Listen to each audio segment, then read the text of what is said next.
Welcome to the last episode of Happy Habits for Hard Times. Here we are in a metaphorical brain or psyche because it represents a place where there's some work to be done. And you may notice that there are some things that need organizing.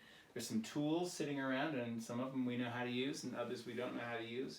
And one of the themes we've been talking about in this series are tools, activities people can do to improve their happiness. Well, yes, and actually the emphasis today is on persistence and resilience. So I would like to point out that I've actually cleaned and organized this space a number of times. Still got some screws loose. Yes, I do. So what we wanted to talk about is hanging in there, of course, because it's a sort of never-ending process to engage with the world and sometimes to fail and to start over, right, John? Speaking of failing, I'm Yes. curious, how many of the happy habits, activities have you been doing? Right. I think maybe I have tried to stay with 2, maybe. All right. Yeah. I was going to say 2, but now I'm going to say 3. Of course. Well, and I think that some of them are more of a struggle than others. I think Yeah. the mindfulness for me is quite a struggle to stay focused and mindful. Right. And I have a little bit of trouble with forgiveness myself. Not that much trouble. But we do want to talk about the process and the hanging in there and let you reflect on how many of these happy habits you've tried. We want you to think back on the various ways we've tried to help you think of ways to get happier, more content, live your life in a way that you're happier with, the well-lived life. And some of that might seem like a short-term goal, but it's not.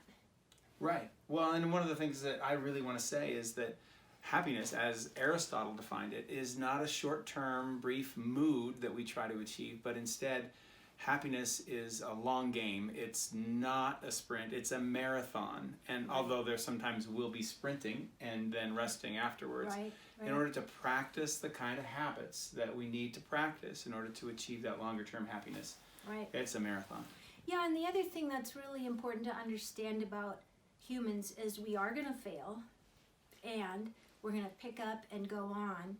And that's because for us, for people, the pursuit of happiness, the thrill of the chase, the draw toward achievement is really part of what makes us feel alive and human.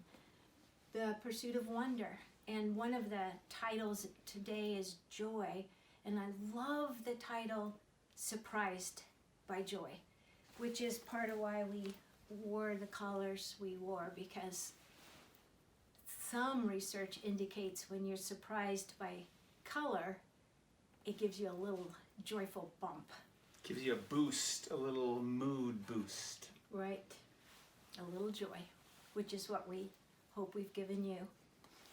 And so as we close, we want to say, of course, good luck in trying and failing and then succeeding later Yep. with some of the habits that we have encouraged you to incorporate into your life. 1, 2, 3, and as a little mindfulness meditation thing,